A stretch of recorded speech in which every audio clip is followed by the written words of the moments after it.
And we are live as usual. Rahul knows the drill. I'm going to spend the first 10 seconds to check if we are actually live on my channel. Today we are joined by Madam Sengupta also. Hi, Ishita. Hi, Sucharita. Miss you. I miss you also. For those who are not aware, मैं इस वक्त India में नहीं हूँ. मैं United states of America में हूँ. इसलिए मैंने अभी तक रॉकी रानी की प्रेम कहानी नहीं देखी है. And I don't want to hear anything about the movie. Today we are here joined by my two special friends to talk about uh, obviously Barbenheimer, and also Oh, to to talk about Bawaal, because none of us fully quite understood what happened with that film and what was that, what happened with Bawaal. Um, सबसे पहले let's start talking about. See, look at this. I put your names and everything, yaar. Oh, How very oh, cool. nice, na? damn cool. Yeah. I make an effort for these things, okay? These things are very important for me. I- Let's सबसे पहले talk about Barbie. I haven't read either of your reviews, you guys, because I wanted this to be very, very fresh. Now tell me, did y'all like Barbie or no? Rahul? yeah, I mean, I quite enjoyed it actually. Yeah. But at the same time, um, I mean, it was very for me. It was like it was very smart, but it also knew it was very smart. So I was a little conflicted while watching. के कुछ ज़्यादा ही self awareness हो रहा है, and the हाँ. irony is difficult to ignore also, right? कि मतलब just because you are basically making a film about a product like this, and the product saying, of course we knew we were regressive, but now we are cool because we admit we're regressive. I just thought Pixar does a far better job of it, because I mean the recent Spider-Verse film, or my favorite Lego Batman movie, which is one of my favorites, all of them do a very nice job of subverting the entire superhero thing. So Barbie did the same thing, and it was enjoyable while watching it, and one of the rare live action films that does it. But again, I wouldn't say it's like it's one of the deepest films of the year or the smartest. It was, I very much enjoyed myself while watching it, but I won't remember it like through the year, or I'm not dying to watch it again. But do you think that unlike Greta's previous directorials, Lady Bird specifically and Little Women, do you think Barbie was trying to be deep and kind of more dramatic than it actually turned out? I think, I mean, it sort of limited itself the moment it chose to make a film about Barbie. So I think the depth sort of like there's only so much you can do when Mattel themselves are involved Hmm. in the film, right? In the Yeah. production, and then basically playing good sports about it. There's only so much you can do, even in terms of subversion. So I'm sure they went for some kind of depth. Like you can't just make a Barbie movie just to entertain kids anymore, right? Like it has to be. There's a reason so many adults have been enjoying it across the world. Yeah. But yeah, I wouldn't compare it to a previous films. It's unfair to do that, I feel, Yeah. because this was a very different challenge. And I don't know if she was aware that it would trigger it Hmm. would trigger a franchise, which it has already. And Yeah. Mattel is already doing it, which sort of also defeats the purpose of her making the film in first place. Yeah. But I mean, when we were watching the film, we didn't know that. So in retrospect, of course, we can judge how we felt about the film. But I'm sure she was going for some kind of depth, and I don't know if she entirely did justice to it. But again, Ryan Gosling can have me forgiving a lot. Yeah, na. I mean, I know Ishita is married to him in her head, but my only concern with the film and how well it has done is that now Mattel apparently is making 45 new movies as Yeah, a yeah. production studio, which is a little bit like Lena Dunham has already announced her Polly Yeah. Pocket film, which is like now, Hmm. when they started promoting Barbie in the first place, it was 2001: A Space Odyssey. It is Greta Gerwig, and I'm like, and Margot Robbie is a Yeah. very exciting talent also. And I'm like, okay, Ryan Gosling, Margot Robbie, Greta Gerwig, 2001: A Space Odyssey. This is going to be some sort of, genre challenging, if not genre bending, Yeah. story. Which it met my expectations to a certain extent, and then after a point, I was like, "All right, I see what you're doing, and I'm here for it. I don't mind it at all what you're doing with this." But now I'm a little concerned with the Lena Dunham Hmm. announcement of the Polly Pocket film and like apparent like tens of more movies coming up. So like, please don't go down Mario or Sonic routes like Uncharted. There's a Tom Holland ने big film बनाई थी. Ishita, your initial thoughts on Barbie? I watched it twice on the same day, actually, not out of choice because I had made plans with two people. But I really enjoyed it, and I also feel that we need to free female filmmakers from the burden to be making deep films all the time. It's fine. Agreed. I think Agreed. she wanted to have fun, and she had fun, and I had fun watching it. So I don't see any, like, why wasn't Barbie deep was not a question I've asked myself, honestly. Yeah. So maybe it was not supposed to be a ladybird, and it's fine. It's not the same film. I'm just Ken. Anywhere else, I'd be a 10. I haven't stopped singing that song. It's so funny. Like, I went with my husband, and Dan and I just died laughing. The whole dance off between me, like, in that way, it's, challenging the genre norms of, like, only women do the dance off, right? All the time in all the movies. Now, here is these two ripped men, being like, having an existential, like, crisis in song and dance in a way that, and that's just what the film is saying, like look how stupid it looks when you make us do this, when you make women do the montages of, like, changing clothes and of, like, having, like, an existential moment under a tree, crying, sliding down a wall. Look how stupid it is, look how dumb it looks, and I'm going to make the biggest movie star in Hollywood to do this for you and to show you how stupid I think it is. And let's just treat these kind of films for the frivolous films that they are. They are nothing more, nothing less. It's frivolity. Same feelings. America Ferrera, I thought, was very good. Have you guys watched Superstore? No. I think we started watching it, but no, we didn't finish. It's a very, very fun series where she plays, like, it's set in a superstore and it's multiple seasons of her, like, being the store manager and everything, and she's really funny. And obviously, she claimed to fame Ugly Betty. But yeah, overall, I thought it was really good. What did you think of the casting choices? After a point, it felt a little too stuffy for me, because every like couple of minutes, I felt like someone new was popping up who wasn't really getting to do much, except, like, Kate McKinnon makes sense as Weird Barbie, because that's really an extension of her personality in real life. But what did you think of all the casting, Ishita? I mean, it was just like it was a lot of fun also, and just the way everyone was. Like, everyone looks so pretty and pink and nice. And I don't know, I'm sounding silly saying that, but I really had fun watching them, And then, like, Ryan Gosling turning up like that, And talk to me about your feelings towards Ryan Gosling now. Have they changed? Have they become deeper? So I really feel that he's one of the few, he's one of those actors whose looks come in the way of judging how good he is. Because he's a very good actor. He's also disturbingly good looking. What do you do about it? Correct. So I love Blue Valentine. Like, those are, like, one of my favorite, like, First Man or something like that. But I feel this is Ryan Gosling just channeling his inner goofiness. You see a Graham Norton interview, and he's a riot. Yeah, like, dude, that's what Greta also said in an interview recently. She's like, I cast him because I saw his SNL skits.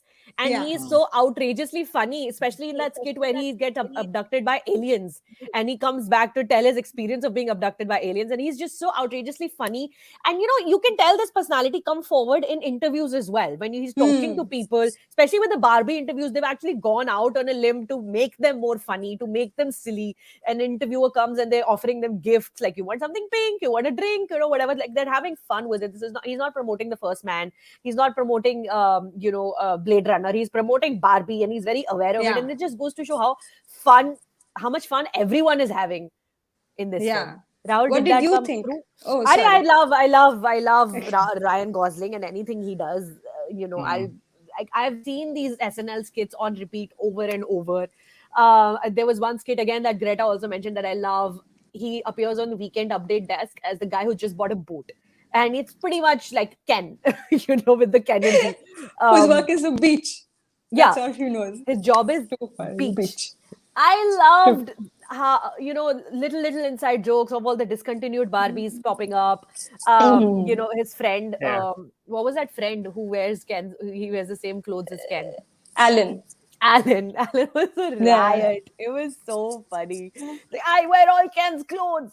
Rahul, acting performances, specifically Ryan Gosling, your feelings toward him picking a role?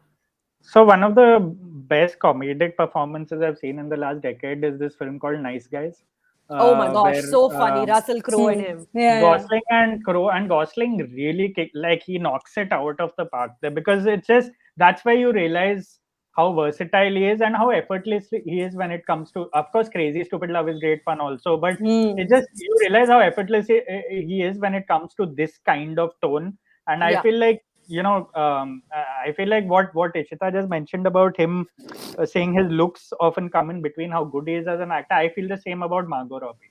They That address it in the movie even. There is Yeah, a fourth wall exactly. breaking And line there's that that fourth says wall how good breaking looking thing. she is. yeah. Yeah. Yeah, and I love the fact that she's been cast, because I feel like she's also gone out of her way to be taken really seriously as an actress in the last 5 or 6 years, and she's Babylon worked and with that the Tanya top. movie. Yeah, she's worked with a top filmmaker. She's given some knockout performances. There's no reason why she shouldn't be considered She's producing amongst the films like best. this even. Yeah, amongst the best balance of stardom and like talent. I feel like there's nobody more right up there right now compared to her. She is what Anne Hathaway used to be in the 2000s, like for the longest time. And I feel like because she looks the way she does, it's difficult for a lot of it's difficult for a lot of roles to come her way, which she might want to play also. And I feel like that's why the meta casting of Barbie helped a lot, because even in Barbie, she wants to be human by the end. And that's basically a take on Margot Robbie's own career, her own ambitions, her own life. So I really like that. I love meta casting like that. And I love that it came through very passionately and honestly on her part. Like, I feel like she's not given enough credit for dramatic performances, like in Babylon, and even a bunch of the others. But here, I feel like she gets the very thin line between sincerity and spoof, and it's very difficult to do because the film is about her. And of course, Ryan Gosling has like the killer lines, the punchlines, the knockout. He has all the funny things, and he's a more crowd pleasing character. Barbie is not so much compared to the others, and I think she does a very good job. She, like I really like her. Yeah, I thought Margot Robbie was absolutely sensational. And like, again, in her interviews also, you can sense that there is a desire, there is a hunger for her to produce these kind of films, for her to be able to tell the stories that she wants to star in. Because perhaps, as is the case with Bollywood as well and Hollywood as well, you look a certain way, you're this like, you've done these like superstar roles and you've kind of, made your mark with the Wolf of Wall Street kind of roles. And you're not going to get to do these other kind of roles because you're seen as like, perhaps as like a little bit ditzy, only good for a certain kind of performance. And she's not even American. She comes from a different country. So, I'm not saying Margot Robbie has the immigrant experience. She doesn't. But, still, like, she's not, like, her roots don't go as deep in Hollywood as, even Anne Hathaway's do. I thought she was fabulous. I thought just to cast her in the film, and for Helen Mirren to break the fourth wall and say if she had to complain about being bad looking, Margot Robbie is not the actor that you cast for this role. I love Kate McKinnon's performance so much as the weird Barbie, and again, this goes to show how much fun they've had while writing these characters, while bringing them to life. Thank you for the super chat, Akshay Natu. We are not talking about Bawaal and Oppenheimer yet. Akshay, we'll come to it. Okay, just give us a second. We're going to come to it. Ariba says, did not watch Barbie on the big screen because I had money to watch only Oppenheimer. Will it be coming to any OTT platforms? Yeah, I know that's a good question. If I knew the answer to that, I would tell you the answer to that. I have no idea. What kind of platform would Mattel bring their movies to? I feel like the Disney Hotstar would. Disney by the looks Hotstar of it, I feel they'll start one.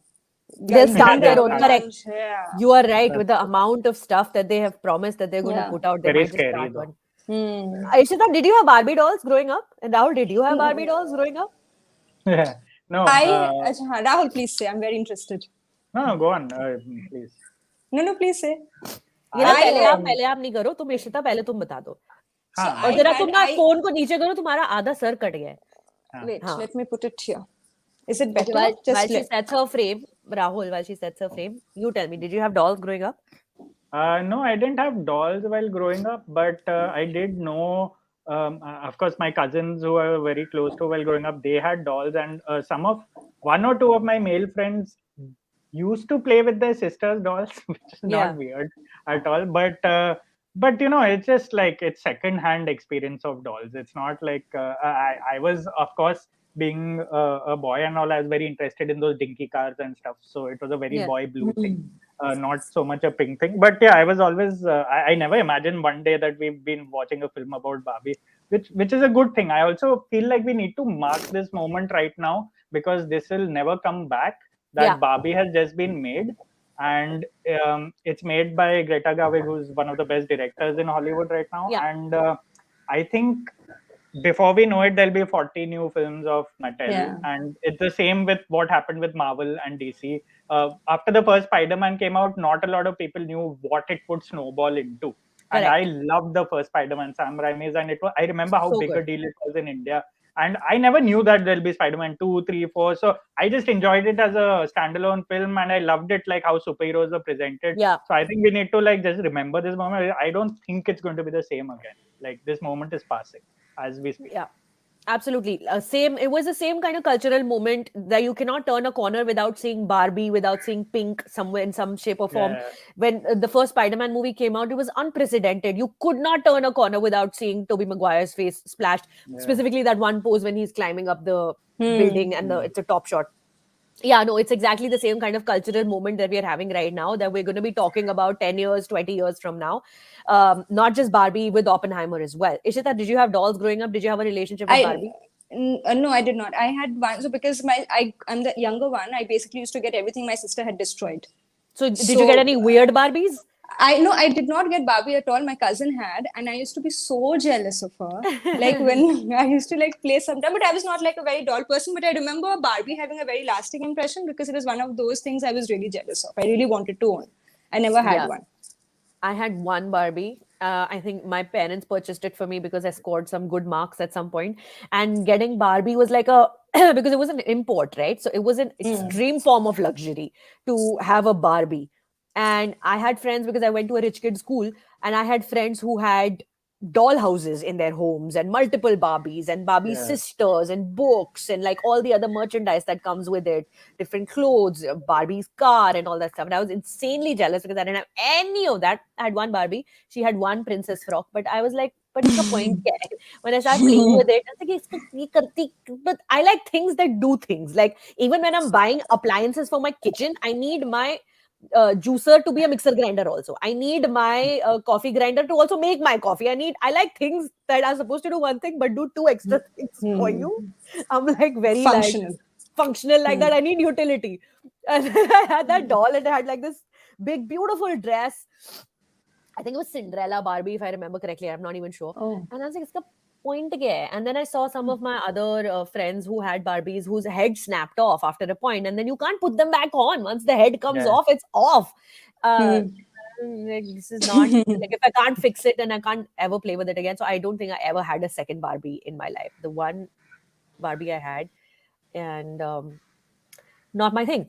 Everybody who's watching us right now, over 100 people, please like this stream. Stream के नीचे ऐसे thumbs up का button होता है, ऐसे उसको अगर आप press करोगे तो this stream will reach more people and more people will join us and share their thoughts about Barbie, about Bawaal and about Oppenheimer.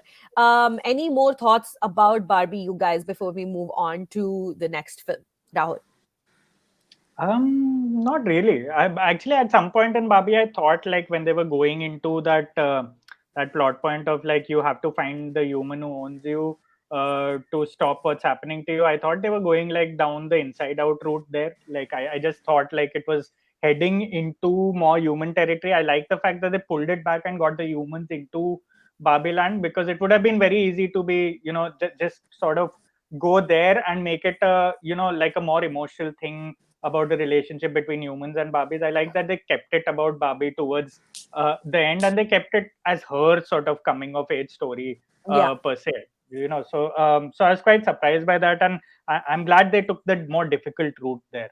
That's pretty nice. I also thought that the movie's writing was one step ahead of the audience at all times, because there was one point where I was beginning to question that, okay, you're establishing Barbie Land and like how women run the politics here and the parliament, etc., etc. The president is a black woman. Great. How are you going to bring this into the real world? How are you going to draw a parallel here right now? Because so far in the first like about 20 to 30 minutes or so. There's no parallel. And I was wondering. And immediately as I asked that question, the weird Barbie sequence began. Yeah. And, we are told that there is a way you can travel to the real world. And I was like, so the movie knows that this is going to be the point in the screenplay where the viewer is going to be comfortable with everything you've shown them. They're going to understand the landscape so far. And now they're going to start asking, but what is the point? I've had fun with you for the first 15 to 20 minutes. I've danced, I've met all the characters. But where are you taking me with this? And immediately as that question propped up in my mind, the weird Barbie sequence began. So I felt that the movie was also ahead of the audience. It anticipated how the screenplay is going to unfold on the screen. And that's, again, masterful storytelling at display. You can see Greta Gerwig and Noah Baumbach clearly know what they're doing. No questions there. Let's see. What about the people who are saying that, oh, this should have been a movie for children. I wanted to take my children to watch this film. What about that sentiment, Rahul? I mean, who said it isn't for children still? Like, it's for everyone, right? Like, I mean, I've been encouraging my friends to take their kids to watch the film. And I saw I see a fair amount of kids going to watch it, also preteens and all. I think it's a very good film to watch for them before they sort of get swept away by the Mattel wave. And I think it's the right time to do that, also to learn about this things called patriarchy, to learn about this. So I don't see why it's not for kids. If anything, it's more important that they watch it than we enjoy it. Also, I feel like Barbie does a very good job of designing the story. It's like a biblical story, and that feeling I haven't, because we read that Eve was born out of Adam's ribs, sort of, and here it is.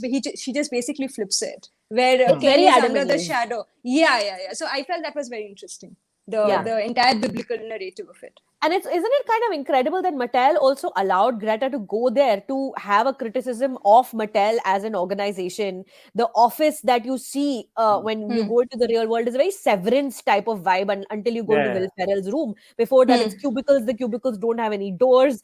Everyone's just sitting and like kind of typing without any purpose. And I thought that it was really, I don't know if it's brave, because at the end of the day, Mattel is making all the money on this, and the movie is tracking to make $1 billion at this point. So I don't want to give them too much of a pat on the back. But that was a fear I had that it might turn into this wonderful hagiography, which it didn't. It did question Mattel's intentions and push towards capitalism that it did globally. Okay, let's take some comments here. Mohammad Masoom says, oh man, most Indian parents artificially inflated the value of Barbie even more by buying whatever their sons wanted. G.I. Joe's, Hot Wheels, Beyblade, without much question, but not for their daughters.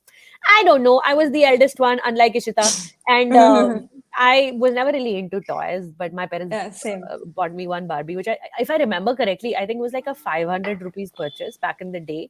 And I must have been 10 years old. So it was like 25 years ago, 10 or 11 years old. So it was a big deal. It was a lot of money. It was a big deal spending that much money. And I think it was because I was like top 3 in my class and I got good marks. So Rohan says, considering it's directed by Greta Gerwig, the director of Lady Bird and Little Women, I'm really curious to see her vision in this film. Yeah, exactly, Rohan. That is the whole point why this movie is having, started to make the noise that it did, because you know her style, you know the kind of stories she chooses to tell, and it's written by Noah Baumbach with her, co-written. So you're like, did anybody see Noah Baumbach's last film? Yes, of course. White Noise. Yes. Kaisi thi, achhi thi? I know. He really went off the deep end in that one. I was like, this doesn't feel like a Noah Baumbach. Also, a lot of filmmakers like him who are like straddling the Indian mainstream space for the longest time, they have these bouts of temporary insanity. I feel like White Noise is one of Noise is one of those films. Yeah. Oh no. Ishita, you didn't like also, even though it starred your other husband, Adam Driver? Main husband, exactly. Main husband number 1. That it was just too esoteric. Like there was I felt like I'm reading the book. Then why am I watching the film? So it was he did my husband dirty. Hi, chalo. Speaking of esoteric, perhaps? No, maybe yes, no, maybe so. We are oh no. Guys, okay, so we're going to spend very little time on Bawaal because there is not much to delve into here. But very little time because it was the big release last week, and it did clash on not on the box office because it's streamed on Amazon Prime Video. Nitesh Tiwari's Bawaal, written by Nitesh Tiwari, Ashwini R. Tiwari, and I think about 4 other writers. All of sabke name are in my review. I couldn't believe what I was watching. And I had stayed away from all promos, all trailers, all promotional material, as I tend to do, because right now it feels like, they really tend to push the marketing down your throats a little bit. Unlike Barbie and Oppenheimer, you can't escape the promotions. But with this, I managed to escape the promotions. I had no idea. I probably hadn't even seen this poster closely that we're looking at right now, where there is a love story happening in the foreground and a war happening in the background. I probably hadn't even paid close enough attention to this, because when that whole sequence started with the black and white flashbacks, I was gobsmacked, and I've never used that word to express an emotion in my life. I don't think this is the first time I felt what gobsmacked actually means. And that's the only word that I can use to express how I felt. What was your first reaction, Ishita, when you were sitting in the movie theater? I think you went to a press show and watched the film. What was your first emotion when you started watching Bawaal? So I'll tell you what, I'd watched the trailer, and unlike you, so I had that line they say that about Hitler ki hum sab mein hai and all that. So when I was watching it, I knew it was coming somewhere. So even when the first half and Varun is like kind of fun, making jokes and everything, like in the airport and all, in my head I'm like, it will just go downhill from here. It will go downhill from here. And when it started happening, it kind of defied every expectation I have, in the sense I thought maybe some subversion. Someone can't be that tone deaf, but then they were. Yeah. Rahul, what was your experience watching the film in the theater with like about 200 other people? Yeah, I at some point thought it was a practical joke. I expected the filmmakers to come out like in middle of the screening saying, we got you. Where this is not the real film. We'll show you the real film. Because I all I knew is that it was one of 2 World War II movies that week, because people were joking about it already. I hadn't seen the trailer or anything. Idea, dude. All I knew is that I didn't know there were black and white. I didn't know like what the specifics were, but I think the reaction was pretty unanimous, even in the press screening when they started in the second half. It started going like off the deep end, and like every relationship has its own Auschwitz and all. I'm like, people just started like they couldn't believe it, and these are normally people, even in press screenings, a lot of other people like influencers, other people tend to come and like hype up the most random shit, but here everyone was chuckling. You could see that they've gotten it woefully wrong. They've I don't know what they were thinking when they wrote it, and it's surprising because I actually haven't minded his films before this. I've actually enjoyed like. Yeah, you liked Chichore very much. I didn't like Chichore, but you did very, very much. But this changed my impression of Chichore also, because I was like, wait, then let me think about what he did there, and it made sense because he was sort of heading into this direction where you're taking these metaphors and absolutely destroying them, and I feel like that trivializing. What I'm enjoying right now is watching like the international press react to now Bawaal and them basically saying that, oh wow, there's a Hindi film like this, and this is the metaphor it's using, and we need they're telling Amazon to take it off. So it's I'm enjoying seeing this post and the reactions from the filmmakers, which director Varun Janvi are dumb as shit. Like they should be ashamed of themselves for saying whatever they are saying right now. Yeah, it's sorry. Yeah, go ahead, please. I'm just saying it's so dishonest because today, like some Nitesh Tiwari interview came on my timeline, and I was reading, and he's like, I wanted to do World War because it wasn't done before. It would be something new for the audience, and I'm like, but how do you think of a tragedy in terms of newness? I mean, that's ridiculous. No, but you can see. The thing is, Taika Waititi did with Jojo Rabbit, right? He took World War, Hitler specifically, and it's a very tricky space to go into when you're trying to merge comedy with tragedy. And I think he even though there's a lot of criticism against that film as well, all of it is valid. There is criticism from Jewish communities, and it's valid. When you are including humor into a global, well, not global, but like very specific human tragedy as the Holocaust was, you cannot like even imagine the repercussions of it that still exist in the world today. But then you have to really subvert everything you're saying in the way Taika Waititi does with Jojo Rabbit. He doesn't stop. That film doesn't stop. Every scene, every beat, every dialogue is a detailed and conscious attempt to stay respectful, but also stay on message what the film is trying to say. He's trying to imagine Hitler through the eyes of an 8-year-old, and he's trying to talk about brainwashing children into propaganda, perhaps the way that's happening in the world right now as well. So that's the parallel he's drawing with Bawaal. I just couldn't understand what is the parallel you're drawing here. What is the real life comparison that you're making here with putting these people into these fantastical situations? The film starts off, and the film also changes its tonality like 20 times. What are you? Are you a comedy? Are you a drama? Are you a rom-com? Are you a small town story? Well, not small town because it's set in Lucknow. Lucknow is not a small town by any measure. Are you a travel story about Europe? Are you a love, like what is happening over here, and what are you trying to talk to me, what are you trying to say to me? I was watching a film companion interview of Janvi yesterday, and she said how much she chased the film. This is how much she believed in the film. So perhaps, maybe, I don't know. And Janvi has picked so far, recently good films, scripts that have done justice to her acting abilities as well. I really liked her work in Millie, even though Millie was a remake, but I really liked what she did in Millie.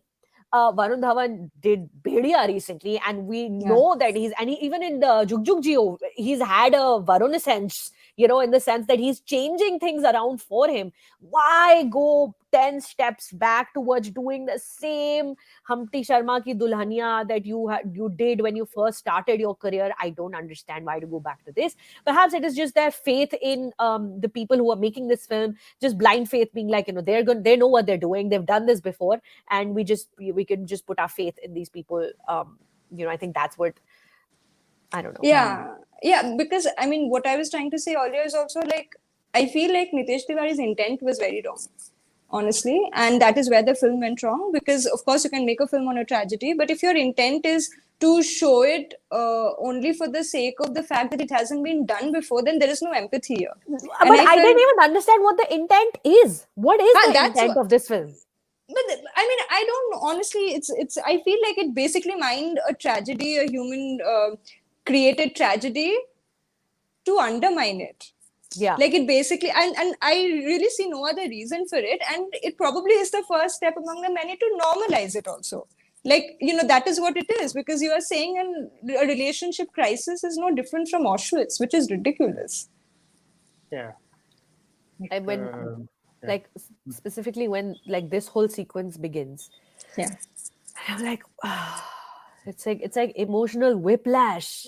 It's like suddenly now we've gone back and it's Nitesh Tiwari is such a much more better filmmaker than this, to go back to the same tropes of like the woman has let her hair down, shown some cleavage, exactly, worn a high slit dress, and suddenly his eyes have popped out of his head and being like, "Arey, ye to actually mein hot hai."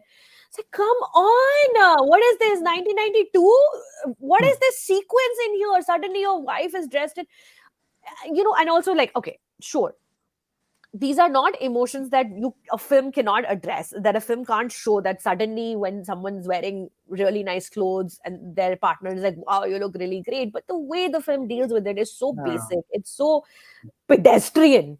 And then when you're going to make these pedestrian kind of screenplay choices, script choices, and then try to mirror their real lives with World War II, I am lost. I'm sorry. I'm done. Like, I don't know what I'm feeling right now. I couldn't believe my eyes. And I just feel, I don't know if I feel bad for anybody involved with this film. I really don't. For anybody who's involved with this live stream right now, we have nearly 200 people watching us. Please, can you like this stream? If you like this stream, then it is going to reach more people, because now we're going to move on to the big magnum opus that we really want to talk about, that I really want to talk about the most. We are now talking about Oppenheimer. I have watched it twice. Rahul, I know you have watched it twice. Ishita, you watched it the one time? Once. Yes, I have watched it one time. I tried to watch it twice, but like I didn't get the time. Crazy people. अच्छा, तूने नहीं देखी दोबारा? I thought तू देख रहा था दोबारा. But Tuesday was the plan, but like the schedule was Also, crazy. the weather is just insane. Yeah. It's raining a lot, Oh my huh? God. Yeah, Oh it's very yeah, bad. it's crazy. So yeah, but yeah, go on. So y'all watched it in Mumbai, and apparently your screening didn't start for like 3 hours or something. It was delayed and everything. Yeah, Yes.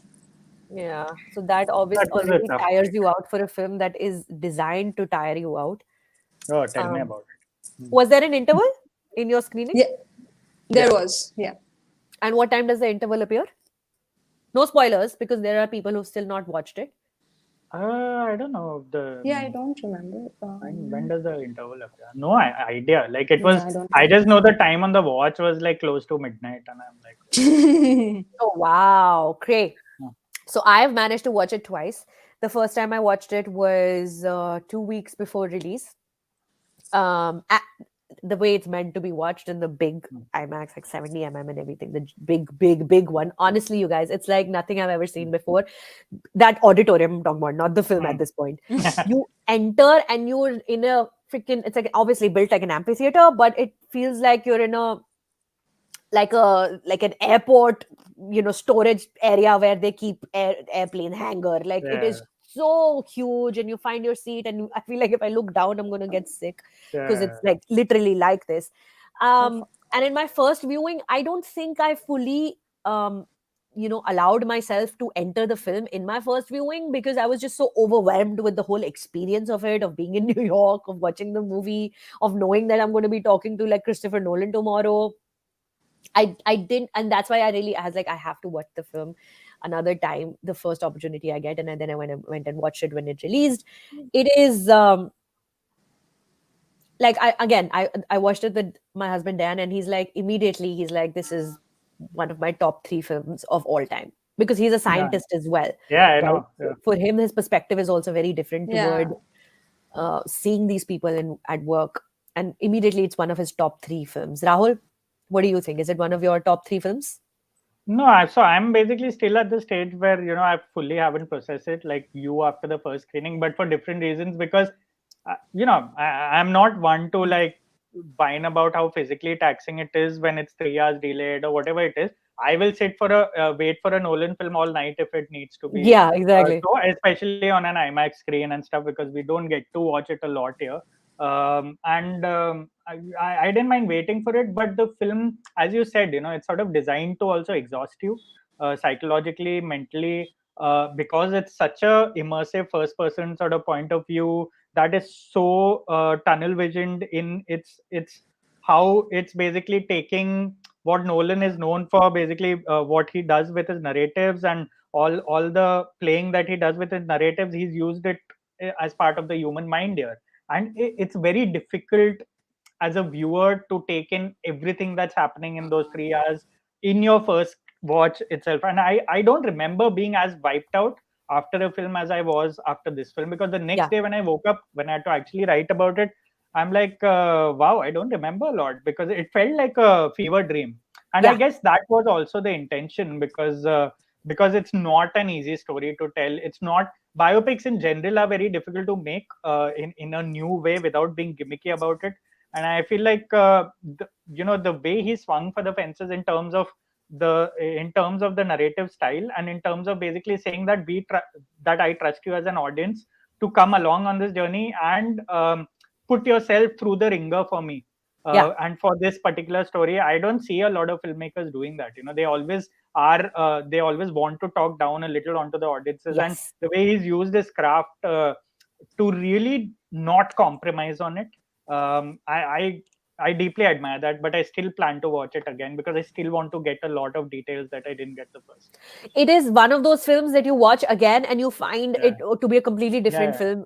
I I know. watched it after a 2 week break in between my two viewings, and I was like, I remember watching all of this, every single scene, every single dialogue, but it's all coming back to me as I'm watching it the second time.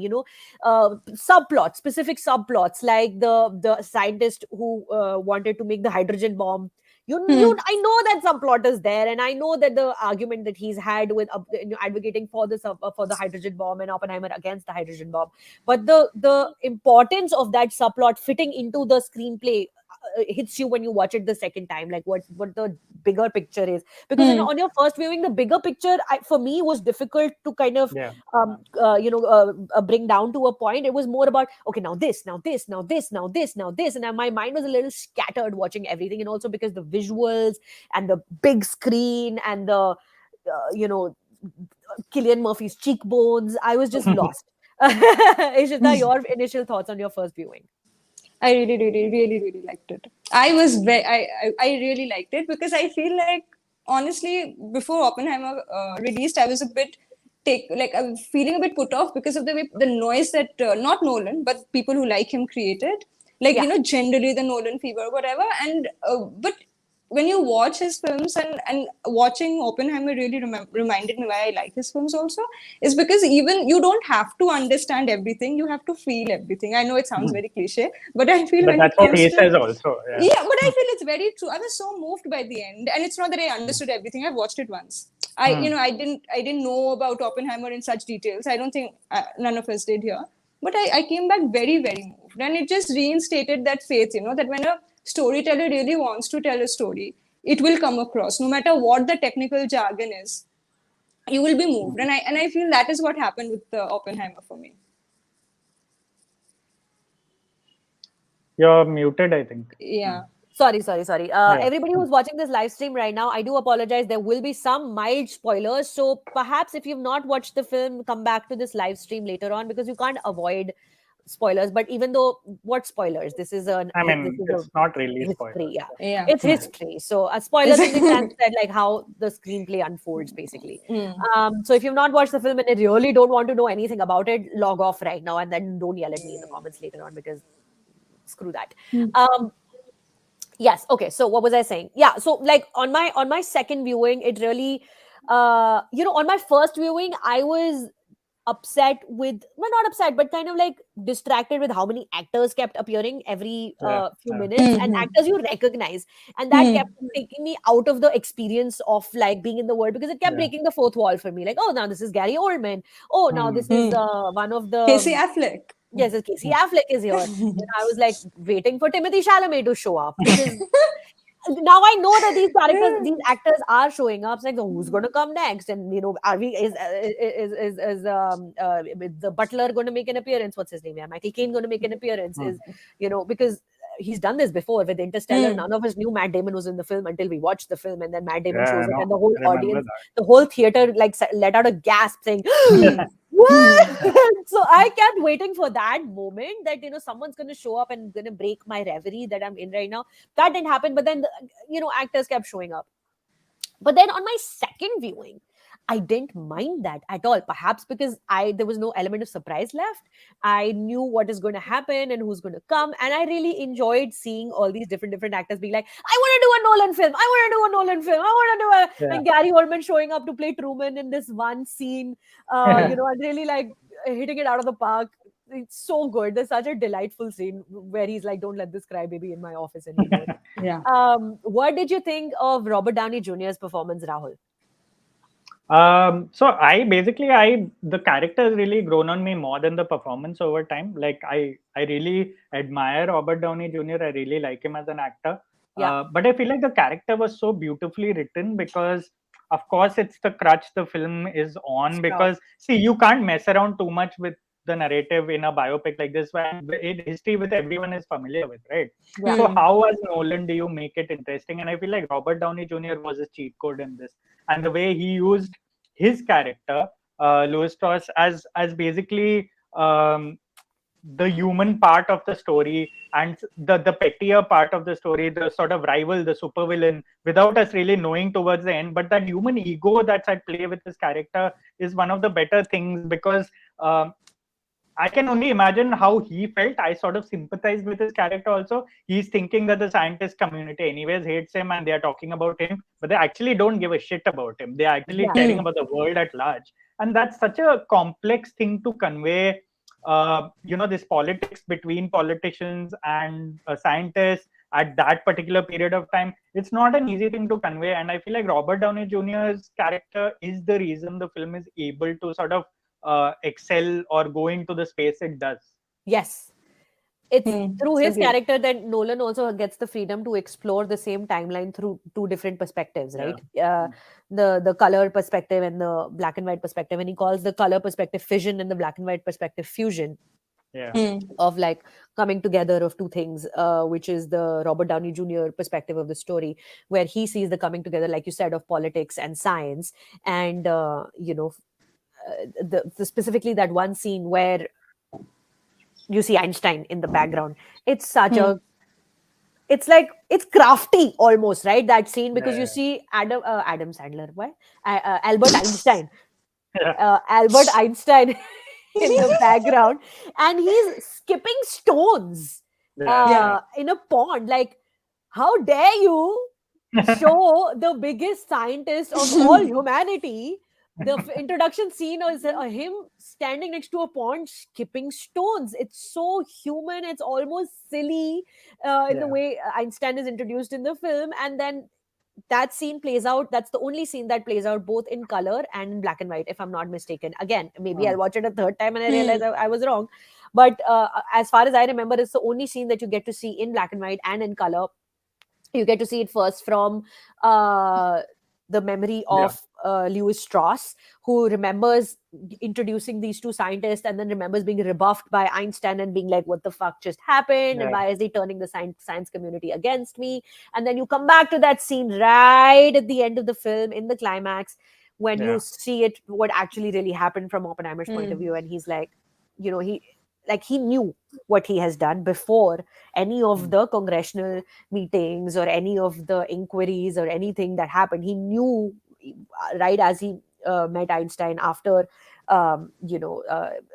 telling Lewis Strauss that Einstein was the brightest mind of his time. He's not the brightest mind of our time.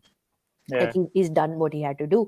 And then immediately 5 minutes later, he goes and confesses to Einstein saying, we spoke about the world coming to an end. I think it's going to. So like, he's a man of contradiction in his own head. He doesn't know where he is. He doesn't know what he stands for. He's lying to himself throughout the film that he needs to do this for the pursuit of science. But simultaneously, he knows, as specifically you see in that scene, within 5 minutes, he goes up to Einstein and he says that I've made a mistake. Like, we shouldn't have done this. And then the whole sequence begins of him, like the congressional hearings and the whatever, all the legal stuff that happens with him, if you put the sequences in a linear order. So someone here is saying that this film did not need the non-linearity. Where is that comment? So G99 says Oppenheimer overdid the non-linear storytelling. It was not required for this movie. The background score in IMAX was deafening. No, I don't agree with the music part. I think Ludwig Göransson was just freaking incredible. That's not something that we're going to debate here. But what did you think of the non-linear aspect of it, Ishita? I think it kept me invested also, and at some point it fell into place. Like it was not jarring for me as much as Tenet was, if I have to compare. Tenet, so I have no idea what that film is about. No clue. But this worked for me. Also, the black and white and the color thing, which I want to ask both of you also. Why do you think it's just the perspective difference? Because that also played with linearity a lot. Yeah, I think it's the perspective difference. I think it is about because Nolan also in his filmography has played with what is the truth and what is your perception of the truth. What is reality and what is your perception of reality? And he's been doing this in every film since Memento. सच क्या है और तुम अपने आप को जो झूठ बोलते हो, जो तुम्हें जब सच अच्छा नहीं लगता है, तो वो क्या होता है? And that's again, he's going, and again, this is the closest to Memento in terms of its black and white versus color and linear, non-linear, kind of snipping things together and putting them together like this until you come to a moment where everything meets. And again, in Memento, the same thing happens. The climax of that film also is the midpoint of the story. Here also, we are moving from this direction and we're moving from this direction, and the climax of the film, the last scene of the film, is the midpoint of the story. If you put it linearly, तो वो ऐसा screenplay में यहाँ पर आएगा वो वाला Einstein वाला scene, and then the rest of the film will go on. So I think it is about the perspective. He likes to explore perspectives in his storytelling, and that's one of the things that's his director's signature. Rahul, what did you think of color versus black and white?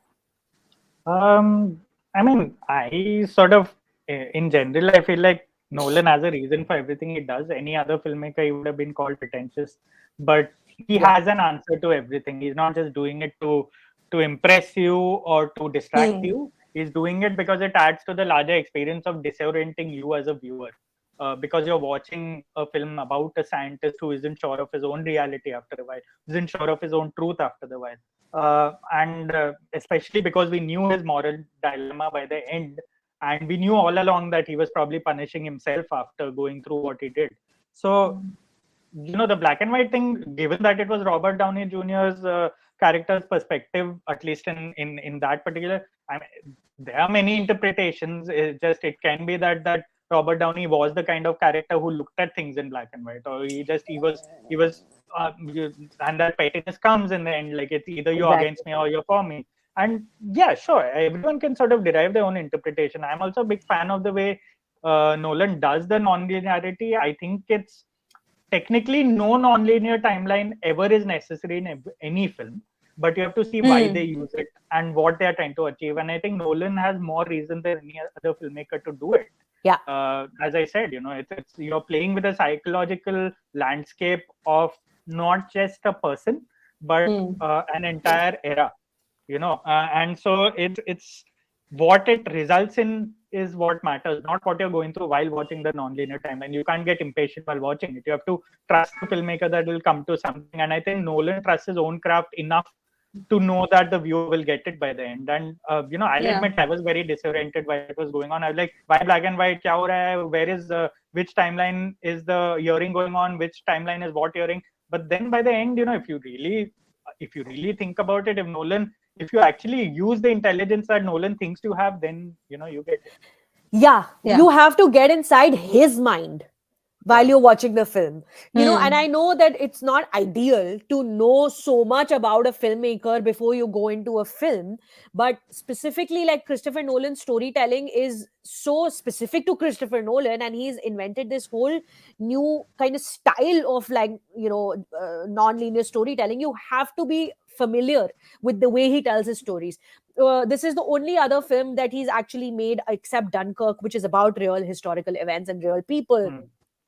And even in Dunkirk, the non-linearity was not as severe as it's been in his other films. And in that, the Oppenheimer is similar to Dunkirk, because if you think like Christopher Nolan, the non-linearity is very easy to follow, because once you understand that, okay, fine, this is this perspective and this is that perspective, and then it doesn't get confusing. It is very tiring because it is very, very long, and when I watched it in the United States, there's no interval, so both times it's like a 3-hour experience so it's really really drains you. But like you said, he's not just telling the story of one person, he's telling the story of a new era in the world. So it has to be dense, it has to be filled with like subplots and stories, because paradigm shifts don't just happen basis one incident, they happen basis 100 things that are happening simultaneously. And Niels Bohr's character even says, this is not a new weapon, this is a new world, which is what he's trying to bring together in the film. Did the non-linearity distract you, Ishita, when you were watching? No, it did not. Also, while listening to you all, I feel like, as Rahul said correctly, it speaks of a new world, but also the reason why I liked Oppenheimer as a biopic so much is because it just brings, Nolan basically talks about someone who can be so easily regarded as a villain, like someone basically who provokes a very binarized reading of how he was.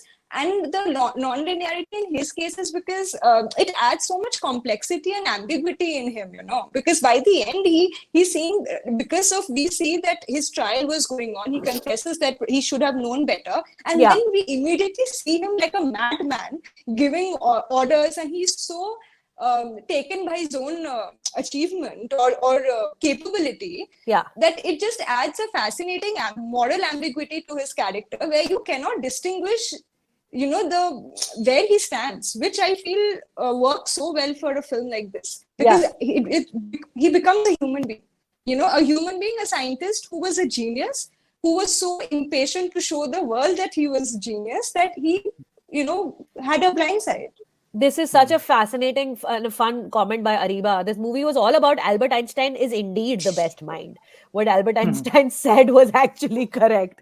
Yeah. And Fair point. the it's the fallacy of man also, right? And Nolan has done this before in Interstellar. There comes a point where Matt Damon's character and Matthew McConaughey's character on the planet that they find Matt Damon on have an actual fist fight. Like there's a moment where they're Yeah. like literally like bitch Yeah. slapping each other, trying to push each other because they're wearing those bulky suits. And again, in this moment, in this film, also, you don't see the actual fist fight happening, but the conversation, a lot of the conversations are so childish. They're so childlike. The arguments that men are having, and again, this is him again saying that look at these grown men behaving like children and deciding the fate of humanity. That was at stake in Interstellar as well. The future of humanity, who's going to get to reproduce and move to a new planet. And here as well, it's who's going to blow up the planet. And he, again, I really like that he goes there over and over again, like grown men fighting amongst each other and making decisions are so freaking stupid. Let's talk about the grown women in this film. Let's talk about Kitty Oppenheimer and Jean Tatlock's character. Firstly, Emily Blunt. I have not seen the Quiet Place movies. Have you all seen the Quiet Place movies? The one where she's actually I've getting to do one. like dramatic acting. Rahul? Yeah, I have. Yeah, she's terrific in both those movies. Yeah. So, what did you think of her here as in another dramatic role? I mean, I'm always biased towards her as an actress. I've always liked her for the longest time. Like even like way before she I mean, she is what she is right now. But I feel like I feel like the way Nolan used his IMAX cameras to capture the faces of these peripheral characters in the story, as compared to like Oppenheimer himself. Like the way we see Emily Blunt's face throughout is so it's so etched with so many kind of conflicts and pain. Even though her screen time itself is short, it can be argued that there's not enough screen time for both the women on the screen. But the way he uses IMAX cameras to capture that, I feel like I feel like he's done a very good job of elevating their performance and their characters in terms of where they stand in Oppenheimer's journey. So I feel like Emily Blunt did as good a job as possible. Florence Pugh sort of, for me at least, overdid the mystery of her character. Yeah. I don't know if she was intended to, if she was written like that. But it didn't help that the censors really pretty much chopped off like a lot in India, and So tell me what they chopped off, and I'll tell you what are the scenes that actually go there. What did they chop off, you think? So during during the Bhagavad Gita scene, when I think when they're having sex and she is asking him to sort of recite it while she's on top of him, that scene wasn't entirely played out. And I feel like also obviously they made her wear that black VFX dress later on when she's sitting on the chair, which you can't say it's chopped off, but it distracts a lot. Like I mean, first of all, I couldn't believe that they'd go through so much to make a VFX dress just to cover her. Imagine and that. they normally blur bodies out, or they cut the scene entirely. So I can only imagine what the conversation must have been like between Nolan and the Indian sort of censors. But yeah, no, it's a bit distracting because a lot of her character is about what the other characters are not. She also has a mental health problem. She does kill herself towards the end of her life, her journey. And so yeah, and so because of that, all these little moments are very necessary to sort of experience in whole, because she is the most different character in the story. The way, because Nolan shows her the way she does, or even goes into the realms of nudity and sex, which Nolan normally does not go. Only in terms of her character, because she's more of a misfit in this whole life, in her whole mental sort of landscape in the story itself. And so if we don't see that, it doesn't sort of register in the human mind that why did she just disappear from the film, and just to make him complex or grieve or whatever it is. So these little things matter, and they affect your perception of Florence Pugh's performance also. Christopher Nolan has a thing for the opposite of a manic pixie dream girl would be. His like on the spectrum of emotions, the like a depressed, upset, lost in her own thoughts, lost in her own world woman always appears in a Christopher Nolan movie, except perhaps Interstellar.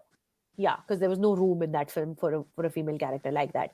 Every single Christopher Nolan film has a dead wife. Every single one.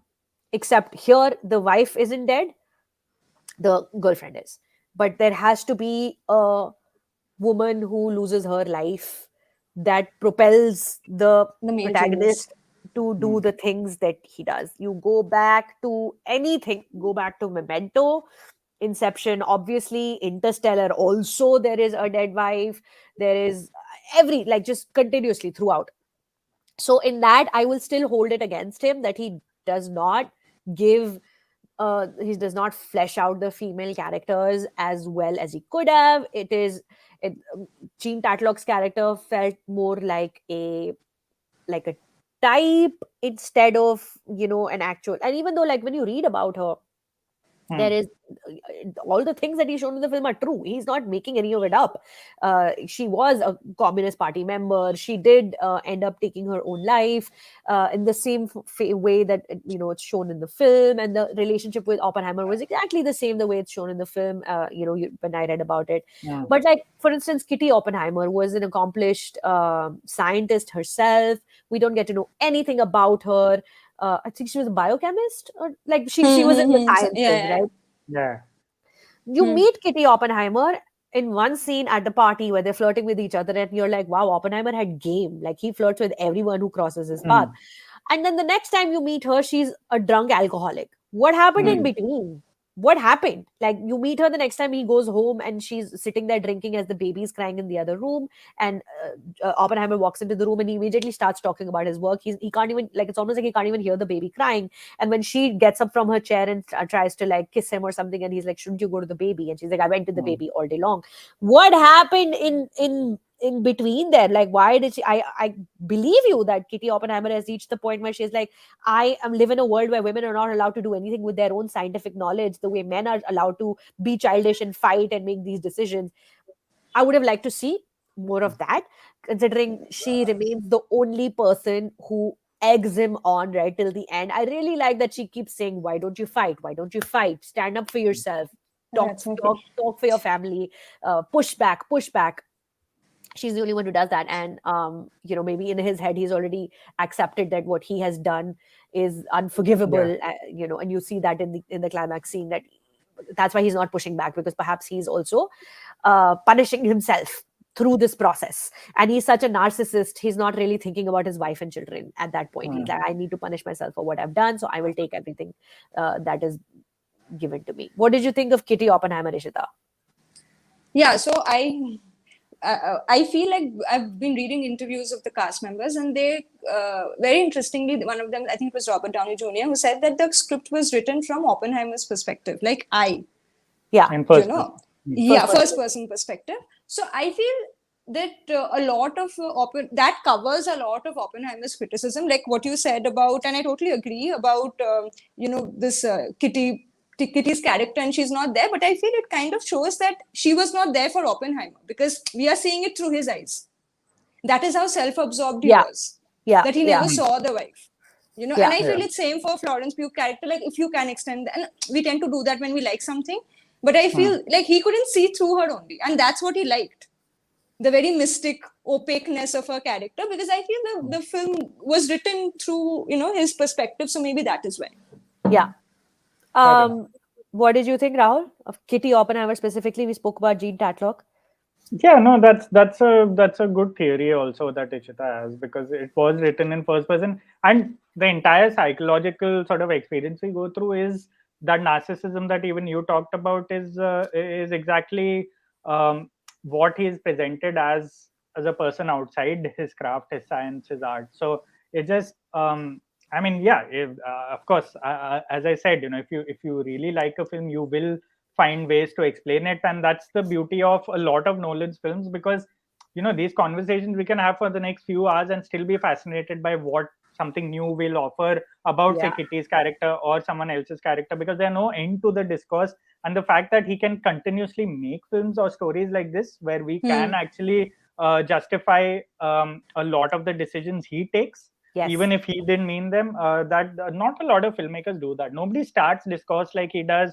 Nobody is nobody is so consistently in control of how a film not only plays out, but how we sort of approach a film from 1 year before we watch it to 1 year later when we are still discussing it. So I feel like a lot of the characters we see in the film are is just, it's part of a larger game that only Nolan can see, and I feel I continuously admire him for that, and that's why he's one of my favorite filmmakers. Like I always feel that nobody is as ambitious as he is in terms of storytelling. Absolutely. And it's all on display here, like in a film like this that could have been so simple, and could have been also so morally absolute, saying why is he not sort of feeling guilty for making the bomb? But because he's not, because he's a scientist, he's done his job in the best way possible. He's proved himself. In his head, he wants to be better than Einstein. He wants to be the best scientist of his time.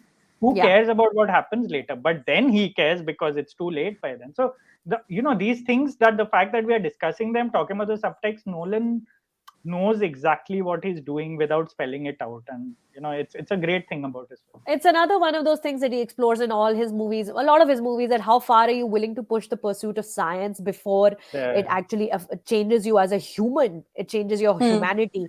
Michael Caine's character in Interstellar, knowing fully well that none of these astronauts are going to come back to Earth, sends them into space, and then later on his deathbed, he's like, I lied to everyone. He lied to his daughter, he lied to a stranger, he lied to his students, he lied to everybody.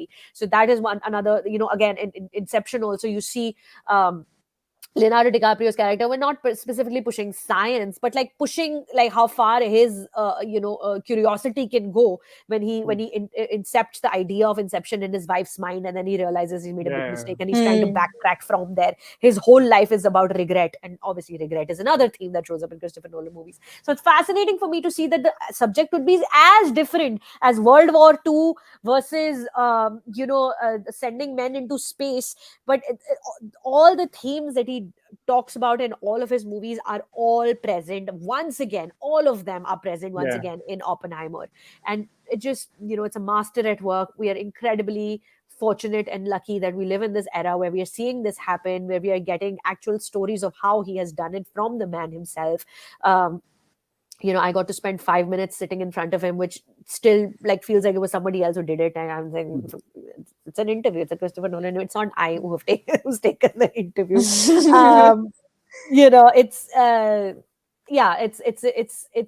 one of those things that not 1 year from now or not 2 years from now, it's going to be spoken about for as long as cinema is spoken about.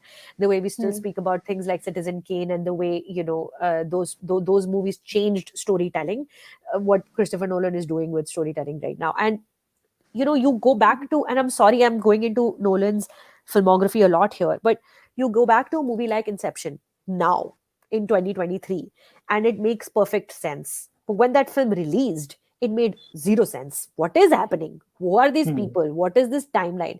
But what Christopher Nolan has done with every new film, he has pushed his audience to understand cinema better, which is a credit that you give to him, which few other filmmakers can be given. He is actively telling people to become more involved with films, to become more analytical about storytelling, to look at cinema in a way that is beyond, even though he has said in interviews that all I want to do is provide entertainment, but that's not all his films do. His films encourage criticism, his films encourage conversations and analysis and breakdowns and talk art, right? You're talking about art at the end of it, and that is something that you can only credit him with right now, the way that he's doing it with his movies. Let's see, shall we take some more comments? We've got Ariba says, can we talk about the Trinity test? Here's a fun fact. You wondered why you heard the sound so late. I let that it took 40 seconds for the sound to reach everyone else during the actual test. I mean, that's Science. That's how science works. Yes, you see it first and then you hear it later. It's the same thing with lightning. Anytime there's lightning in the sky, you hear it after you've seen the lightning whip in the sky. Again, like Interstellar, he's so scientific about his things. In that film also, when the explosions happen in space, you don't hear it because you can't hear sound in vacuum. And here also you see it and then you hear it afterward. And again, on your second viewing, you'll pick up on these small things, like Richard Feynman's character. Richard Feynman, the actor, Huey, I forget the name of the boys ka lead actor hai. Richard Feynman sitting in that car and refusing the glasses, and then that's a story that actually really happened, but it's like a blink and you miss it moment in the film. Rami Malek's character, I don't fully still try to understand what that was, but I'm sure if you go read the book Prometheus, you'll find out more about that character as well. Before we wrap up, any final thoughts on the movie, Rahul? No, just a note on like how Christopher Nolan sort of, I mean, as you said, he's sort of a master of sound design and how seriously he takes it, because it reminded me, the Trinity test specifically reminded me of that scene in Interstellar where Matt Damon's character dies when he tries to escape in that particular ship and tries to, even though the lock malfunctions, he tries to sort of get into it. And the way they play with the sound there, that, it's first we are seeing it from the inside, and suddenly there's this massive explosion, and then suddenly from the outside we are seeing and it goes silent. It's just, Nolan has no business doing stuff like this. Even if he didn't do it, we would have arguably still accepted the scene and been like, oh wow, what a death, and he deserved it. But just to even go so far, it shows that he's a scientist and a filmmaker. In his head, he works as a scientist. I feel like he has the mind of a scientist, and he just happens to have the craft of a filmmaker, of an artist. And I think he does. I think it's a great combination to have, because a lot of filmmakers go instinctively. I think Nolan has the best of both worlds, and that Interstellar scene is a perfect example of the attention to detail he spends on every possible department. Yeah, and Interstellar, the way they visualized with him and Hoytema and others, visual effects artists, the way they visualize the inside of a dark hole, which is not something that has been captured on camera, because it's impossible to do. They could have done anything. They could have done anything, but they went so scientifically accurate of what it is probably like, that there are scientific papers that have been written about the Nolan's picturization of the dark hole. And this is what he does with the atomic bomb in this film as well. We go so close to the explosion. We go inside the explosion. It's bright and it burns your corneas, because he wants you to feel what it was like sitting in Los Alamos in that moment, to see that explosion go off. You could see it from a distance. You could get the superhero kind of moment where Oppenheimer is standing in the front and the explosion is going off in the background. You could get that, but no, you go inside the bomb. Again, like you said, Nolan has no business doing that. If he had not shown us those shots of going inside the atomic bomb as well, it would have felt the same. But he goes there because he has that scientific mind, and he wants the people to watch the film from inside his mind, as any good filmmaker does. Ishita, final thoughts on Oppenheimer? Yeah, it doesn't look down upon us, which I really like as a filmmaker. And what we spoke about the actors, I just figured this name out. There is this actor called Alden Ehrenreich. I'm not sure if I'm pronouncing it right. He is basically the guy who stays with Robert Downey Jr., who sees through him. Yeah. And he's very, very good. And after watching it, I'm like, where have I seen him? So he has done this breakout Sundance film called Fair Play, where he's amazing. It's been acquired by Netflix. So anyone who's watching it, please keep a lookout, because he's really, really good. So among all the cast members, he really stood out for me. So yeah, that. Great, awesome. Well, I would highly recommend watching this film one more time. I might even watch it a third time, but not anytime soon. I need to stop for a bit. I really enjoyed that both the Barbie and Oppenheimer movies had men with big egos on horses. And I thought it was very funny, because Ryan Gosling, whole thing is men, patriarchy, and horses. And here at Los Alamos, these are all big men on horses on the ranch. Yeah. I mean, how fun is that, right? Two movies that are as different, as apart as they can be tonally, and they are I mean, Nolan movie is also about the patriarchy, right? Through Kitty Yeah, Oppenheimer's it is. character, you're also like, who's just mostly just sitting in the background and scowling. She's like, these Yeah. men, these fucking Yeah. men getting to run the world. And, Yeah. in a blink and you miss moment when they first get to Los Alamos and they're told that now you have to set up your house here. She goes inside the house, takes a look around, comes out and says, there's no kitchen. There's no kitchen. Yeah. Because Yeah. they've not Because designed they it for thought women. about it. Yes. Yeah, I know. They haven't even thought about it that people need to eat, and men Yeah. in their pursuit of science have not even realized that a kitchen exists. Yeah. So it is also Nolan commenting on men and their toys, and obviously Yeah. Barbie is all about men and their toys. So yeah, watch the movie again. Maybe we'll talk about it again. I don't want to talk about Rocky Rani Ki Prem Kahani because I am a full 24 hours behind in my review. I am on the other side of the world, so I'm going to go watch it now, and then perhaps in a couple of days we'll reconvene y'all and talk about that movie. How about that? Yes. Done. Won't that be fun? Lovely. Yeah. Well, thank you so much for your time today. Rahul, where can people find you? And Ishita, where can people find you if they want to read more of your reviews? Rahul, pehle tu bata. Yeah, my Hollywood reviews and Oppenheimer and Barbie are all OTT play, and my Bollywood reviews, my Hindi films and other series are on Film Company. Ishita, where can people find your work? Mostly my reviews are on OTT Play. Some are scattered across Federal, but you can find all of them on my Twitter. Twitter is Madam Sengupta. Madam Sengupta. Rahul's Twitter is Real Reptile. My Twitter, y'all know. This is my YouTube channel. Please subscribe before you leave. We are very close to 100,000. We are so close to 100,000. I So can nice. taste it.